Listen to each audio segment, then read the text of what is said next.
Okay, so hello everybody, and welcome to the second lecture of Introduction to Quantum Theory and Technologies.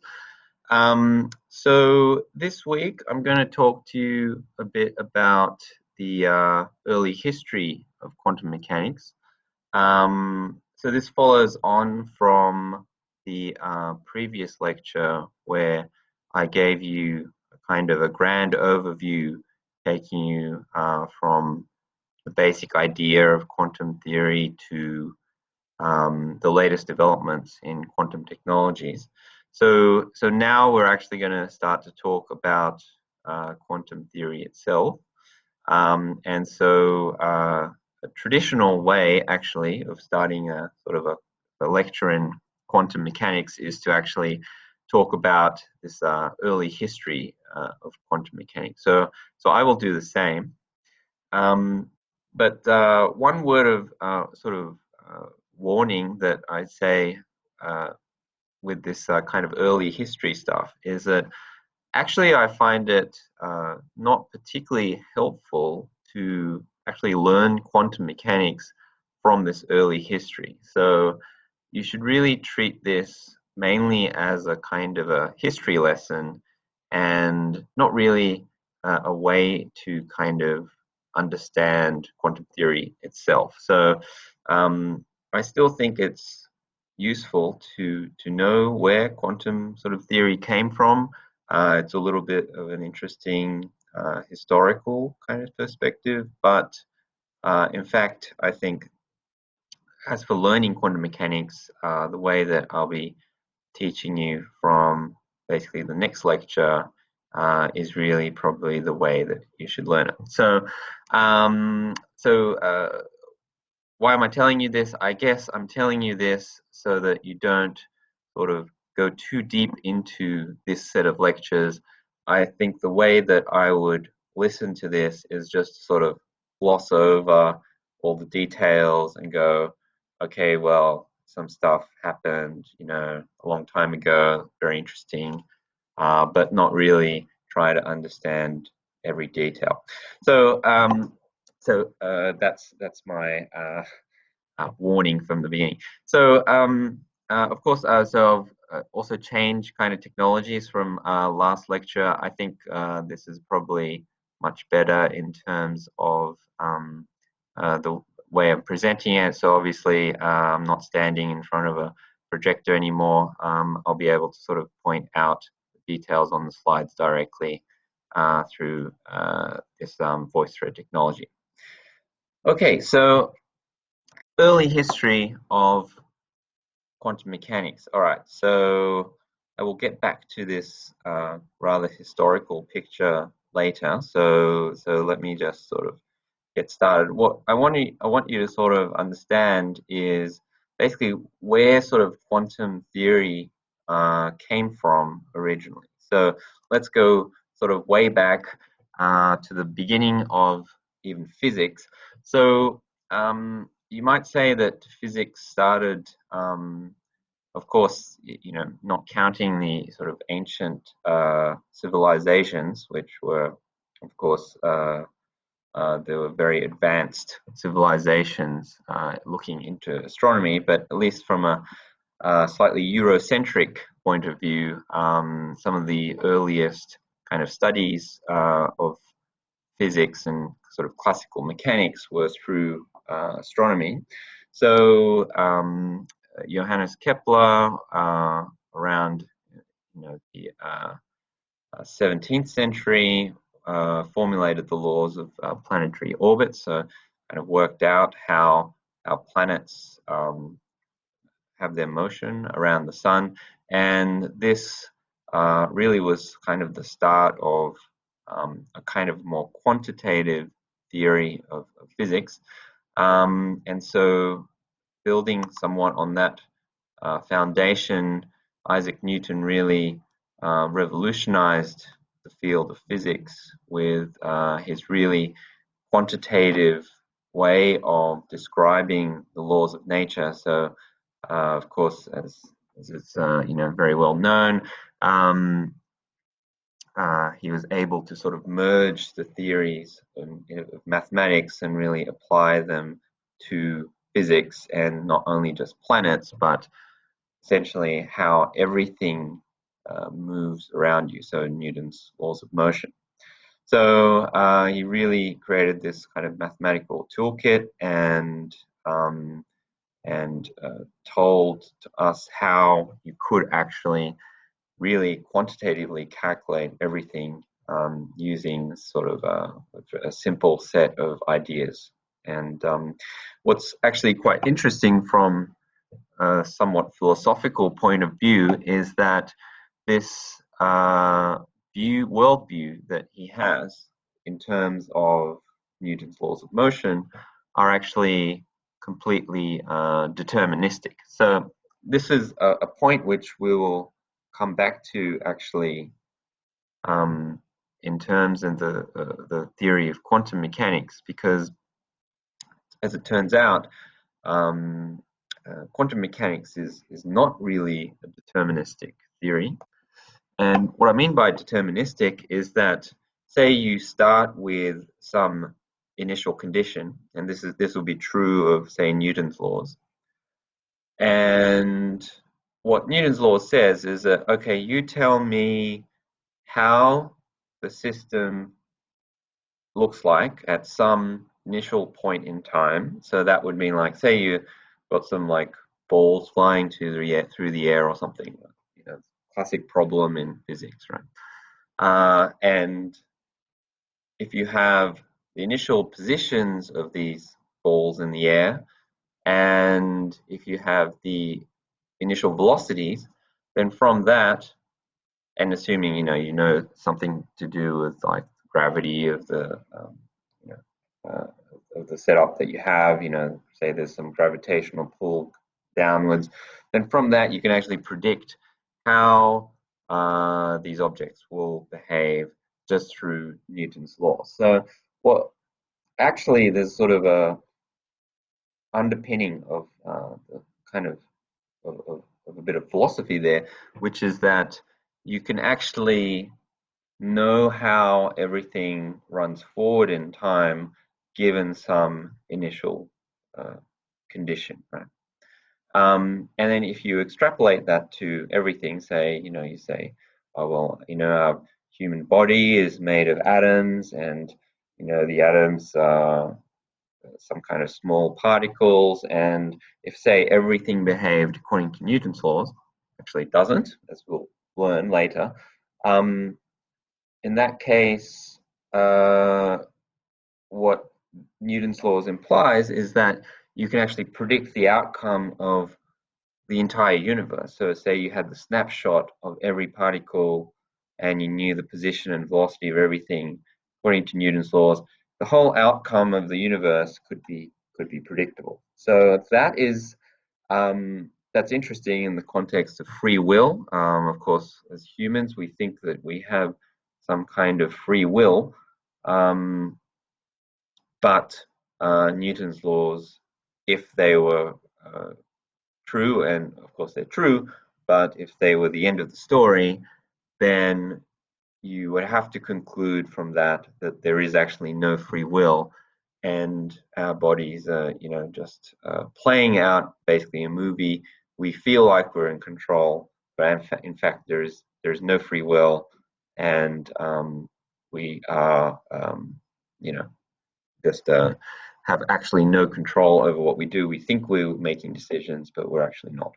So that would be the story if Newton's laws were like the only physical theory.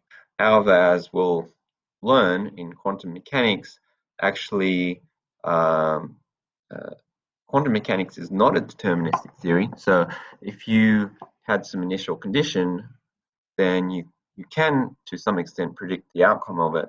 But then there's always some random element that comes into it. And this random element means that you don't quite know what will happen into the future. So that's an interesting point, which we'll come back to. And this is part of the reason why um, uh, quantum mechanics is actually such an interesting theory because it actually does not, necessarily follow that we have a deterministic worldview. Okay, so anyway, classical mechanics, Isaac Newton, and so his Newton's laws. This was, of course, a great milestone in physics. And there were various theories of light, and light is an interesting kind of phenomenon. And there was some debate, especially around this time of Newton, of whether light is a wave or a particle. And actually, this debate is actually at the center of quantum theory. And are things waves or are they particles? Apparently, these are sort of two separate choices that you sort of must make in a way. At least in classical physics, this is true. Either things are waves or things are particles. Ocean waves are waves, sound is a wave. Some other things, particles, objects are somewhat more particle-like. There's no apparent wave nature to it. Interestingly, Newton actually believed that light was a particle, and apparently he was disproved. So some nearly or a bit over a century later, Thomas Young, I believe is an English physicist. Sounds like he basically showed the unmovable truth that light is a wave through basically the interference. So there's a characteristic of waves that that we actually talked about in last lecture, which is the interference of waves. So just to recap, if you have two waves and say they meet each other and they are both crests, then you see like a double crest. If you have two waves and one is a crest and one is a trough, then they cancel each other. This is the classic kind of signature of waves, and he was able to show this with light, and essentially absolutely showed that light is a wave.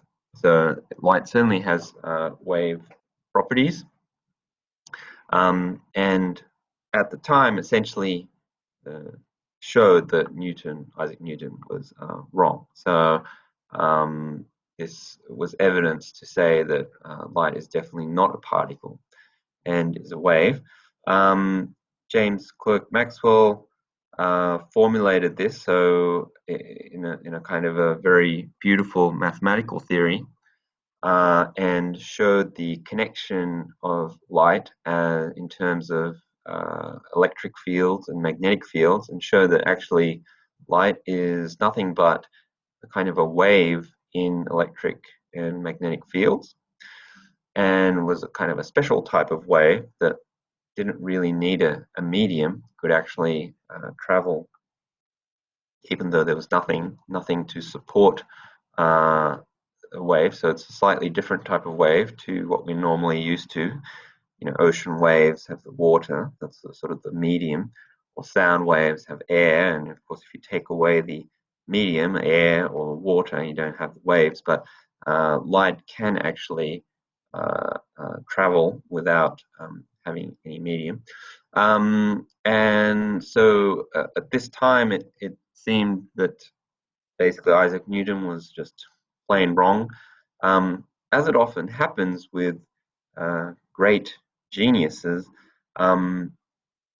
What they actually believe turns out to be right in some strange way, and I'll get back to this, but with quantum theory now we actually believe that light actually does have particle-like properties. In many ways it actually is like a particle. but it simultaneously has these wave-like properties, and to have both of these at the same time is extremely puzzling and is one of the interesting aspects of quantum theory. But we'll talk about that later. So around about the end of the 19th century, it was thought that actually many of these outstanding problems in physics were already resolved. So this whole great debate about the light being a particle or wave was somewhat, it seemed, resolved, which led many famous physicists, such as Lord Kelvin, who the temperature scale is named after, is famously quoted to have said that there is nothing new in physics to be discovered now, and all that remains is more and more precise measurements. So it was thought that somewhat the discipline of physics had actually concluded at this point, but there were a couple of minor problems which people thought would eventually be resolved. So some sort of puzzling aspects which people didn't quite understand. And as it turns out, this was the sort of Pandora's box of quantum theory, where it showed that actually there is a lot of physics which actually was not really properly understood. And these three different problems, which apparently looked rather disconnected, were really quite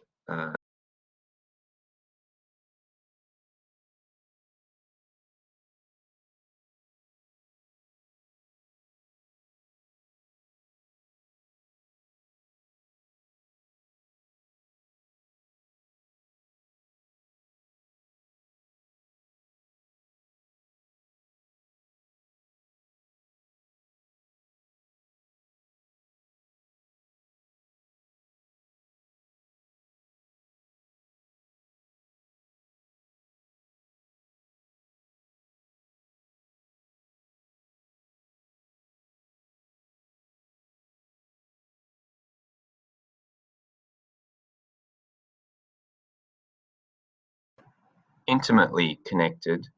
And it turns out that quantum theory really came to be understood from looking at these problems. So let's look at these three problems.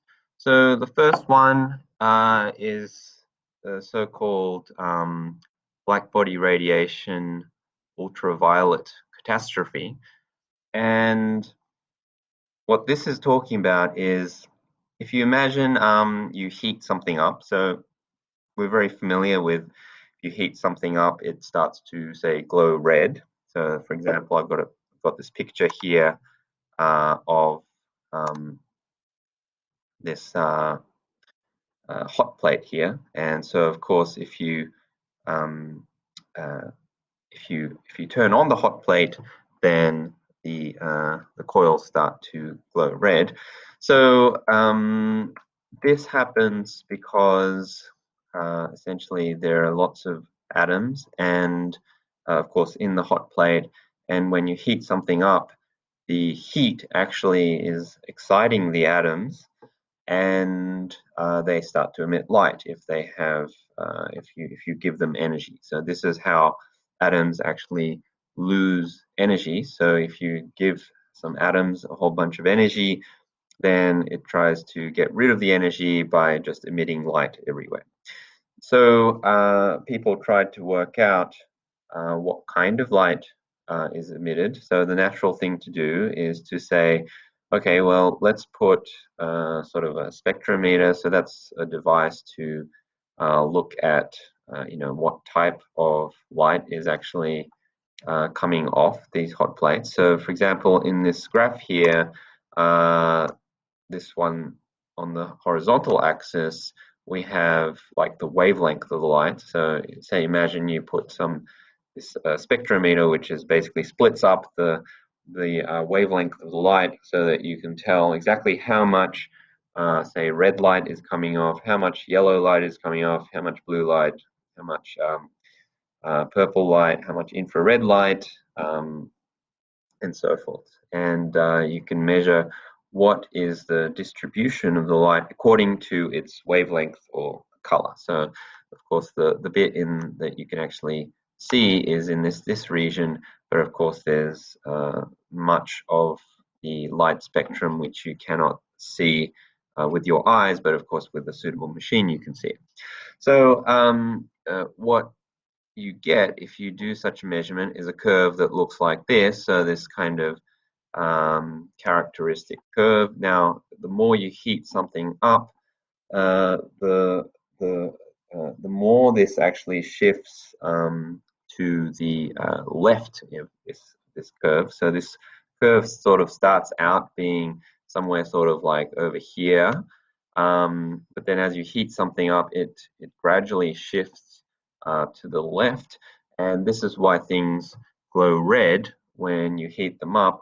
It's because your thing, which when it's still cool, might looks like just looks like this curve, but then so there's not much of the red color that you can see coming off here, but then this curve that you see drawn here has quite a lot of the color of the visible range, and then there's more light that's coming out in the red region of the spectrum than the blue, so that's why things look red hot, right? Okay, so that's all fine.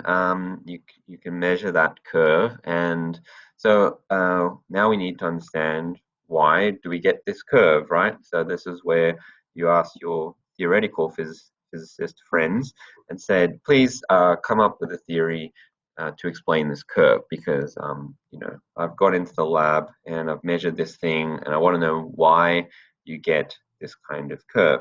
So theoretical physicists go and say, all right, we can try and figure out why we get this curve. And essentially what you do is you say, well, all right, this thing is made of like lots of different types of atoms, and all the atoms or all the things which are emitting the light come in all different sizes, and so a bit like how this is like a picture of the resonance of a single pipe. So if you've got like a pipe, like this is just a real pipe, right? And you close both ends, then only certain frequencies of sound. So this is just an analogy that we're doing here, right? Okay. But there's the same kind of effect that you would see in this kind of to explain this black body radiation.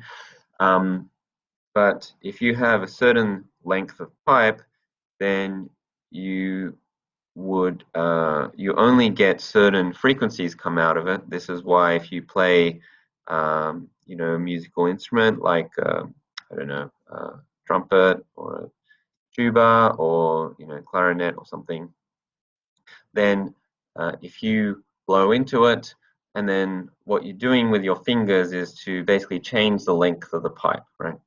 And by changing the length of the pipe, you make this tube resonate with certain sound frequencies, because a certain length of pipe only allows certain types of sound frequencies to resonate in it, because you want that sound wavelength to actually kind of fit into that tube. So some other pitches of sound do not fit into that tube length, and so you do not get that sound. So in the same way, for the hot plate, there are all kinds of atoms in there, and the atoms have different kinds of frequencies, and only certain frequencies allowed to resonate, and so only certain types of certain colors of light or wavelengths of the light actually coming off the hot plate. So the problem is that, all right, so if you come up with such a theory, the problem is that you find, as I've written here, that the number of uh,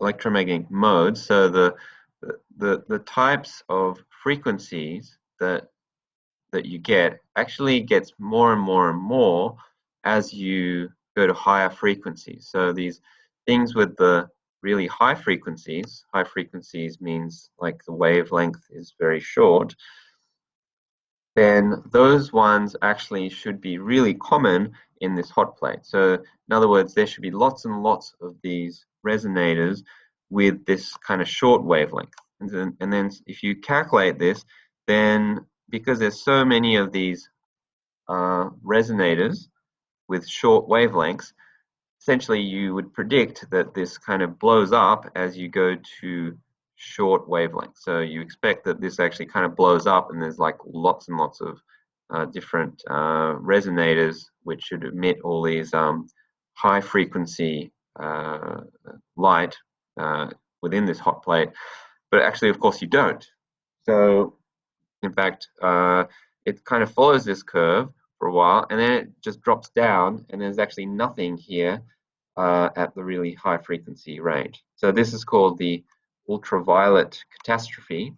So quite a dramatic name, basically because this theory fails so badly that it just predicts the absolutely the opposite thing that you actually get. You actually expect nothing to be coming out of high frequency, whereas this theory that you cook up expects you get kind of like an infinite amount of energy coming off at that frequency. So this is like a totally opposite expectation. And so this is a major problem because we now can't understand why we have this particular curve. Okay, so that was problem number one. Problem number two was that there was an experiment that was performed at the time where you shine some light on some piece of metal, and you do this in like this kind of vacuum tube, right? So you put this bit of metal inside a vacuum tube, you shine some light on a bit of metal that you put into the vacuum, and then you put some charged plate on the other side, and you just like collect electrons that are coming off this plate. So people found that if you shine some light on a bit of metal, actually like electrons start just flying off. So that's why it's called this photoelectric effect, because the light is creating electrons. So light is photo, and electric is of course electrons, electricity. So basically, this effect was observed, but there were some kind of peculiar aspects to this that people couldn't quite understand. And the peculiar aspects were these 2 points here. The first is that what you might expect is that, okay, you crank up the brightness of the light, so you got some like torch that is hitting your bit of metal, then you might think that, well, obviously, if you make the torch brighter, then more electrons will fly off, right? I mean, it's kind of just what you just expect because, the more you do something, you just expect more of the effect to happen. Actually, it doesn't quite happen like that. In fact, well, okay, it does happen in the sense of the number of electrons coming off is more, but actually, if you measure the energy of the electrons, it's actually nothing got to do with the brightness of that light. So you might expect that the more that you hit it with the light, the more energetic the electrons are. Actually, it's not. You just get more of the electrons, and it's nothing got to do with the speed that the things are flying off is exactly the same. In fact, the energy is actually dependent really more on the frequency of the light. So if you change your torch so that it is like a more bluish color or violet color, then you actually get electrons with more energy. But just like increasing the brightness does not actually change the energy of the electron. So that's also a bit weird because you'd think, oh well, I thought light was a wave, and I know that waves have more energy if they're like brighter. So if I just crank up the energy of like the brightness of the light, then I'd expect the electrons to have more energy.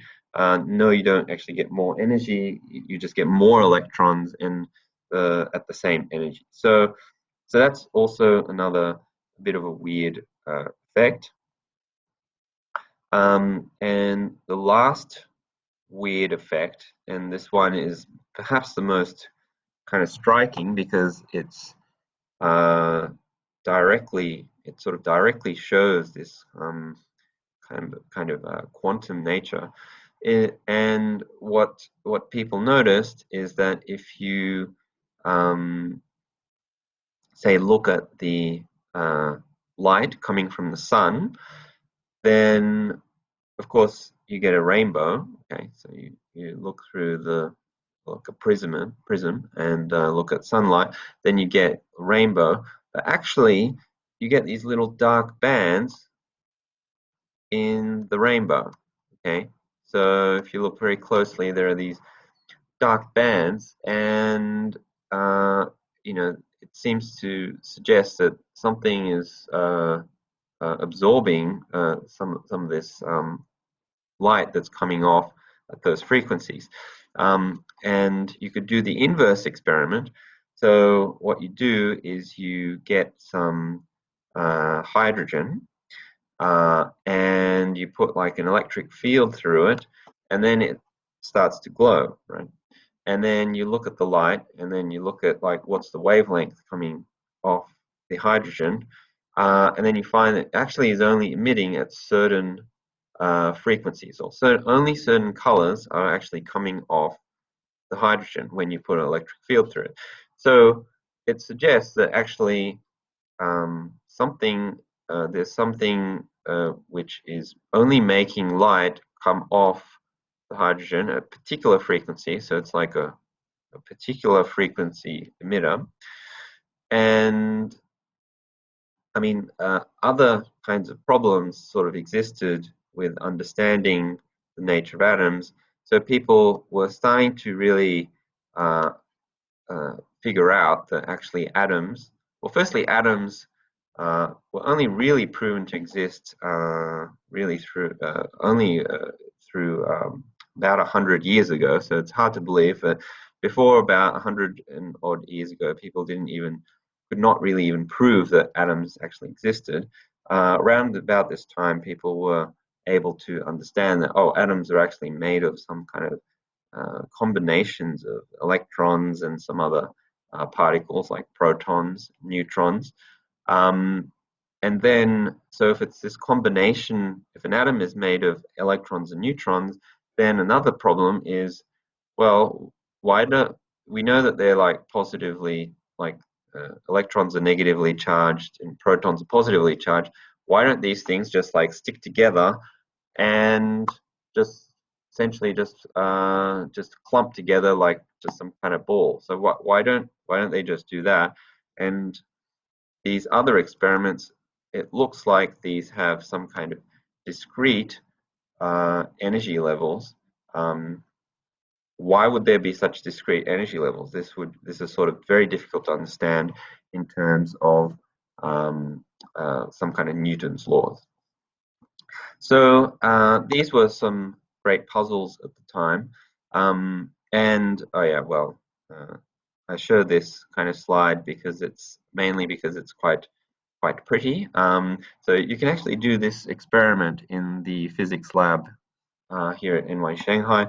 And these are pictures of actual tubes of these gases. And as I was saying, you fill these gases, sorry, we fill these tubes with these gases, we'll use different color. um, and you put an electric charge through them, and they actually glow at really uh, nice kind of, it emits a very nice kind of color, and the types of colors that you see are really fixed at certain values. So your most famous example of this are like neon lights. So nobody, I think, uses these very much anymore because, of course, we've got LEDs and other ways of making colorful lights, and do it. These are not very energy efficient. These are neon lights, but in the olden days, this is how you made kind of all these multicolored signs. And this basically works on the principle that if you send some electric charge through a gas, then they emit at certain colors. And Rydberg was able to come up with some kind of theory to uh, uh, actually predict the sort of the um, wavelengths that are coming off, but he didn't really have a very good explanation for this kind of for this formula. So he just wrote down this formula. Formula works, has no idea how you get this formula. So the problem is, how do you explain all these different puzzles? So this is where quantum theory comes into the picture. And again, so as I said towards the beginning of this lecture, don't really try to understand this to any deep level.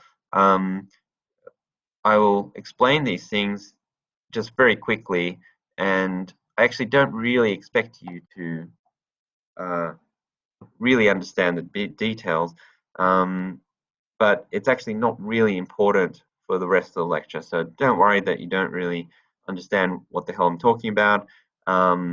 Just get a flavor of what the key point is. So with the first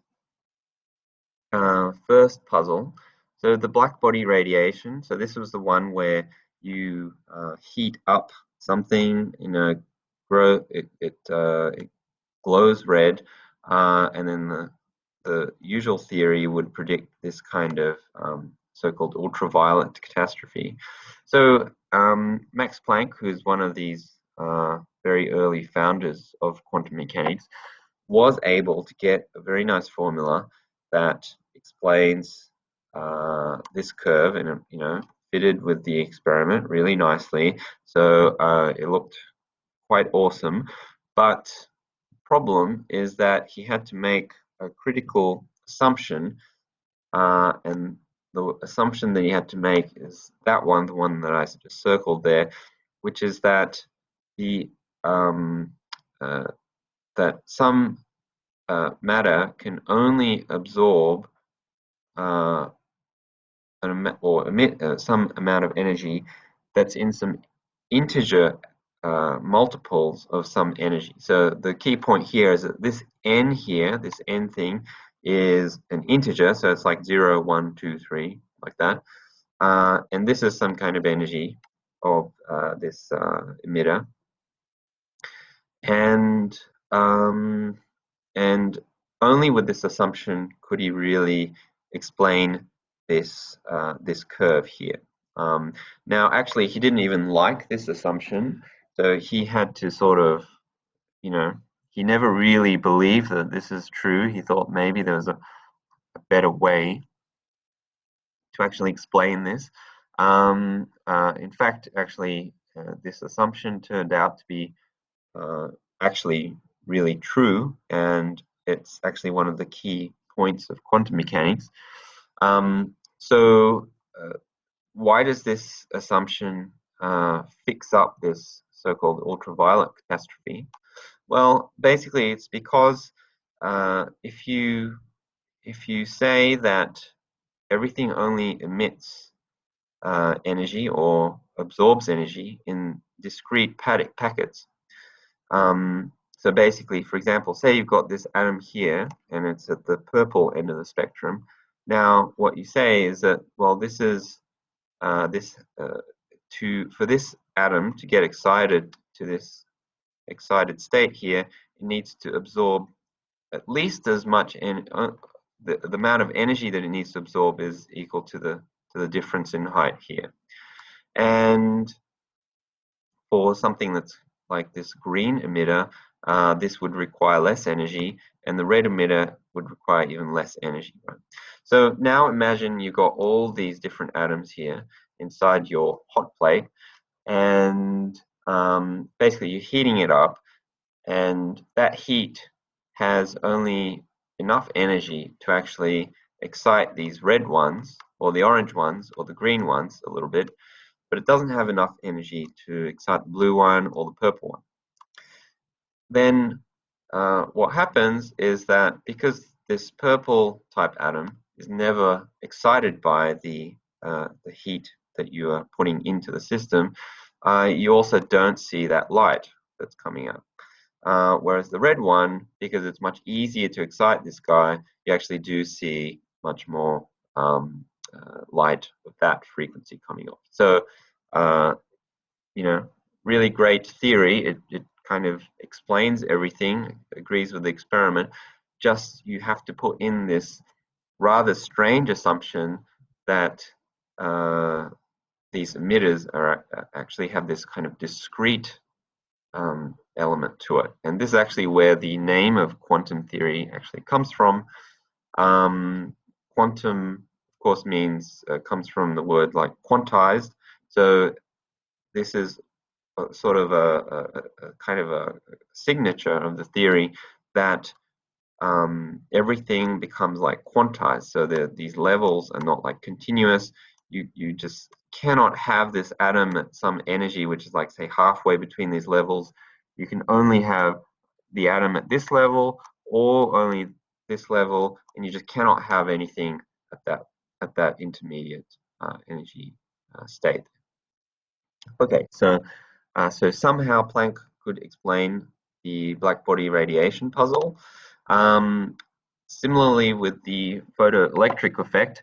So as I was saying, this one was weird because what it seemed to look like is that the energy of these electrons that are coming off this metal plate were actually dependent really more on the frequency of the light rather than the intensity of the light. And again, this is explained by the fact that instead of viewing light as this kind of wave, which could have basically any amount of energy to it, you basically switch to a view where, in fact, the light that is coming off a light bulb or any kind of lighting, your LED, actually comes out in little packets like this, and each photon, as it's called, each photon, which is the particle associated with light, contains only a certain amount of energy, and this energy is given to the metal, and because this only comes out in certain, in these packets, and Einstein wrote down that, well, the amount of energy that each of these photons, these packets, contains is actually dependent upon the frequency, so that this is why it's actually dependent upon frequency, because in fact light is actually made of little packets. In fact, light is like a particle actually in this context. So Einstein actually got the Nobel Prize for explaining this photoelectric effect, which was one of the outstanding puzzles of his day. He didn't get it for something like relativity, which was maybe arguably a more mind-blowing discovery than the photoelectric effect, which, in day-to-day terms, of course, doesn't really affect us so much. But I think he got it because basically this not only explained one of the greatest puzzles of his day, but it also led to the development of quantum theory. Again, the message here is that light is kind of quantized because it is you know, the energy is coming in quantized packets. So much like a particle, light actually is not really purely a wave. It arrives in sort of these discrete packets. So this model was also confirmed by some other experiments, and so now we have a consistent theory of this photoelectric effect. And finally, the last puzzle, which was that you have light that is actually only emitted at certain discrete frequencies. So this was developed by Niels Bohr. So he was able to come up with a kind of it's actually not really quite a quantum mechanical theory, but it sort of phenomenologically explained how atoms, the nature of atoms. And basically he said that, well, atoms actually have, you know, these discrete levels. So you can't actually just have, you know, electrons are not just like planets, which are like orbiting their, you know, like the sun. If you think of the real solar system, the Earth could, you know, orbit at any kind of distance from the sun, and so the Earth could have really any energy that it wanted to. You know, it could just be any distance from the sun. Atoms are actually different. It's like there's one kind of orbit that it can have, but then there's another orbit which is smaller, and you can't really have anything in between. There's nothing in between those two orbits that this orbiting electron could have. So as I said, this is sort of a half quantum kind of theory. It's not fully quantum mechanical. This is where our sort of fictitious view of the atom sort of comes from. You know, this picture of the something orbiting the atom, the nucleus of the atom, but it's, you know, somewhat close to well, it's at least closer to the real picture than some of the earlier models. So it took until it took a more full theory of quantum mechanics to really describe the nature of the atom, and this was actually slowly really being developed. This is developed sort of after Niels Bohr produced this model of the atom in 1920. Well, uh, uh, he got the Nobel Prize in 1922, but developed this theory in 1913. Later on, slowly this kind of wave kind of picture of quantum mechanics was being developed. So this was another sort of a half quantum type of idea, but de Broglie was able to more explain why you have these discrete kind of orbitals of the atom. And the way that he did this was to say that, well, what if the electrons actually also were wave-like to some extent? If that's true, then what you might have is that you got these waves, and in order for the waves to sort of come back on itself, so in order for that to sort of match up here, and I've gone all the way around, you actually would need particular wavelengths of the electron only, right? So this one had like sort of 1, 2, 3, 4, 5, 6, 7 waves around, but like the next one down would have 6, you know, 5, 4, 3, you know, waves around, and this is why the levels are actually discrete. So this was the first steps into quantum mechanics, still not a fully quantum theory. And quantum theory as we kind of know it was shortly later more developed by, well, several people, but in particular, Werner Heisenberg. So he was able to more fully understand these energy levels of the hydrogen atom, and he got the Nobel Prize for this in 1932. he actually developed this whole theory in some 6 months, so that's quite a extraordinary feat. And in parallel, another physicist, Erwin Schrödinger, was able to develop his own kind of theory, and these theories actually looked extremely different, but were later shown to be actually the equivalent theory. So they were using rather different mathematical techniques in order to kind of you know understand things like the hydrogen atom. But in the end, these were shown to be basically mathematically equivalent. So Schrödinger took more of a calculus kind of approach to understanding physics of these types of systems. So he had things which kind of look like uh, differential equations and you know, basically these sort of eigenvalue type of equations. So again, don't worry, I'm not gonna really go into detail about this type of formulation very much, but he took this kind of more calculus approach, whereas Heisenberg took a more matrix-based approach. Actually, this is much closer to what we will study in this course. Eventually, it was shown to be basically the same kind of theory. So, so this is really the birth of quantum physics. So if you say that this is really where quantum theory came into being, so we're talking like the 1920s. So we're really coming up to 100 years of quantum mechanics, really in this decade. So really 100 years ago, quantum mechanics was being actively developed.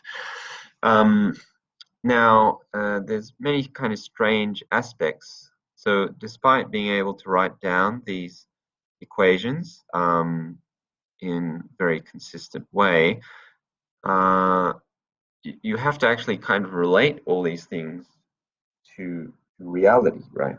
So when you write down these types of the wave function, you have to say, okay, well, I can solve this mathematical problem, and it tells me all the energies and everything I want to know about this atom. But what does it actually mean in terms of what physical reality that I'm used to? So there's actually a kind of a disconnect between what you solve with this, the apparatus, this mathematical apparatus of quantum physics, with um, reality as we know it. So there's this kind of tension between the two ways of sort of, well, two worlds, really. And we'll talk about this more, but the connection is that everything is actually a probabilistic. Uh, you relate everything in terms of probabilities. So, for example, the wave function that you calculate using Schrodinger's equation, what this actually boils down to is it actually tells you the probabilities of finding certain things in the about the system. So it might be, for example, something as simple as say I find the wave function of of an object which might be in my left hand or my right hand. Now I solve Schrodinger's equation, and what that will tell me ultimately is the probability that I will find it in my left hand or I will find it in my right hand. Now, and quantum mechanics does not really go further than that. It does not say why it's probabilistic. You cannot remove this probabilistic element. Normally, this probabilistic element you might think is something you might try to get rid of because it looks like you sort of don't know something about what you've just calculated, right? So if you just boil it all down to saying that, okay, well, blah, blah, blah, I do lots of calculations, and then I'm going to say, all right, 40% I know it's going to be my left hand, 60% my right hand, but I'm not going to tell you anything more than that.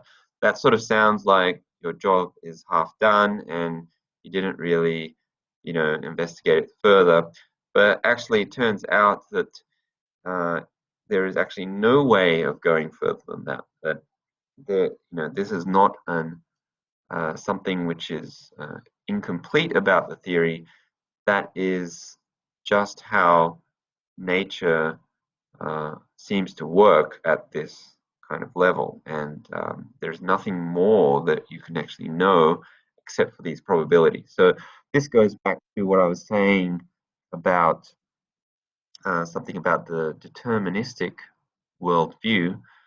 Um, Newton's laws suggest that uh, we seem to be living out a movie and we actually have no free will because there's no, uh, you know, once you know the initial conditions, Newton's laws, you just play out this movie and just watch how it evolves, right?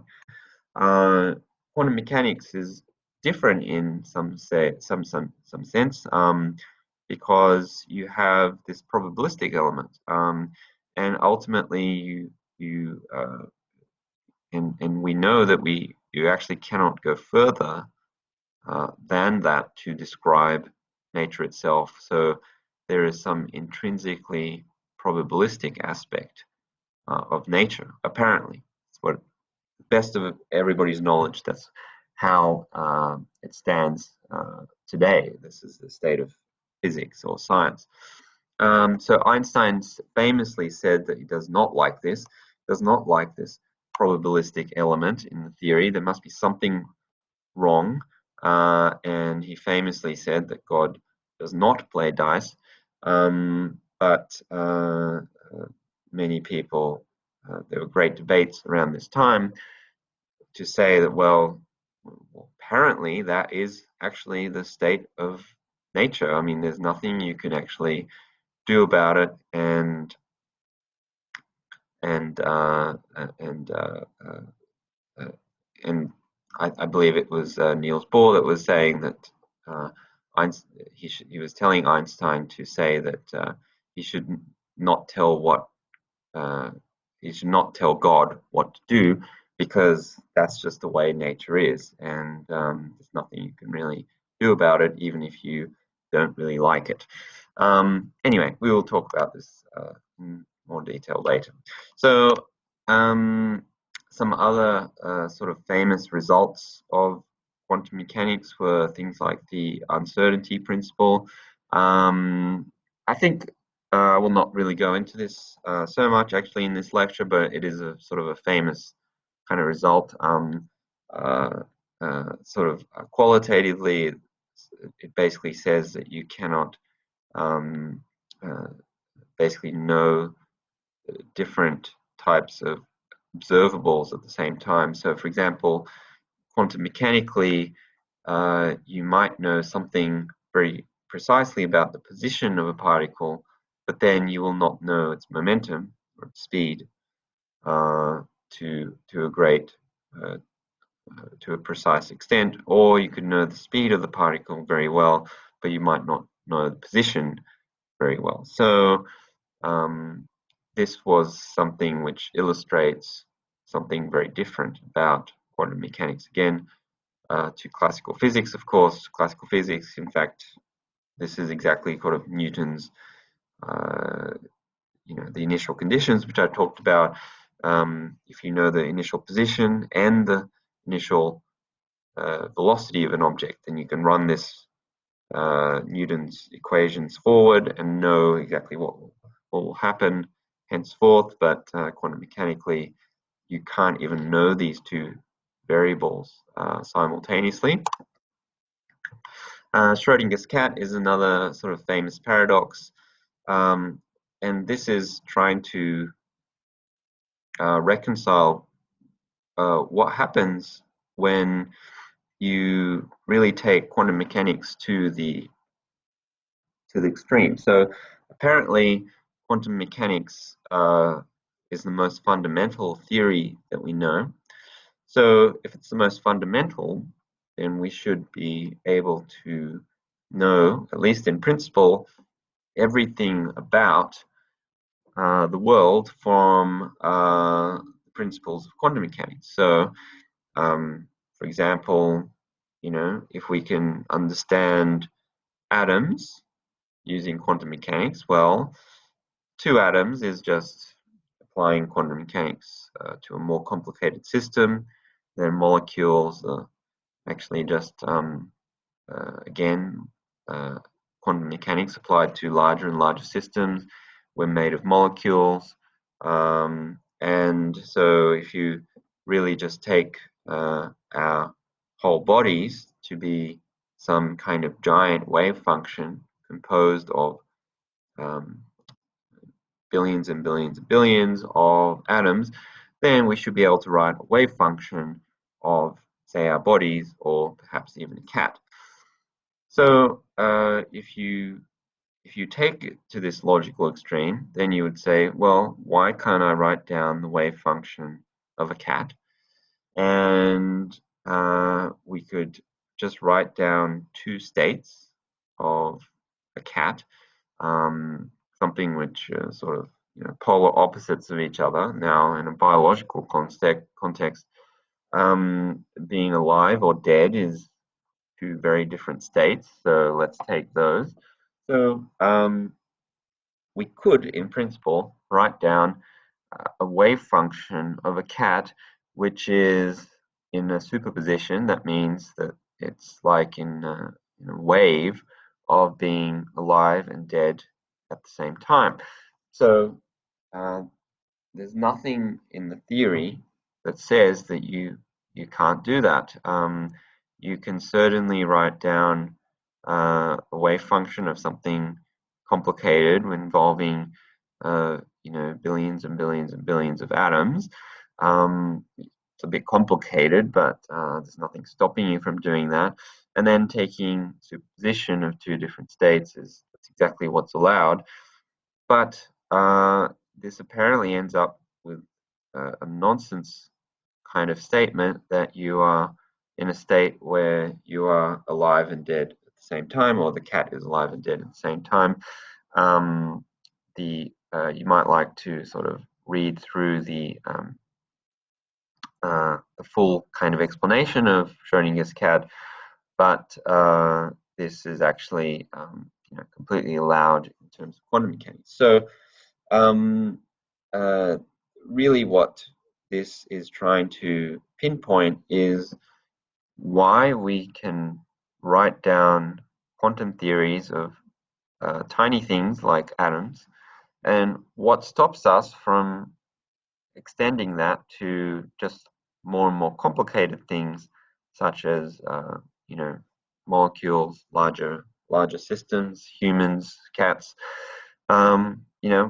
Why is there some kind of divide between these two worlds? So these types of questions are actually even being explored more and more today. So you would see news reports of increasingly complex things being put into superpositions.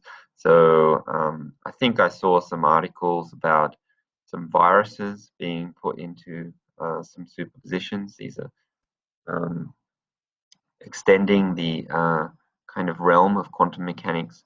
And to some extent, I believe that this paradox is now more and more being understood, and this is being helped by this kind of field, which I'm also researching in this field of quantum information science, which is sort of a hybrid theory of various theories of computer science, quantum optics, condensed matter physics, and so forth. And with the kind of knowledge that's gained from all these different backgrounds, it's at least becoming more and more clear that it's the reason why you don't see such kind of superpositions is not because it's fundamentally impossible. It's just it becomes more and more difficult to actually make these types of states.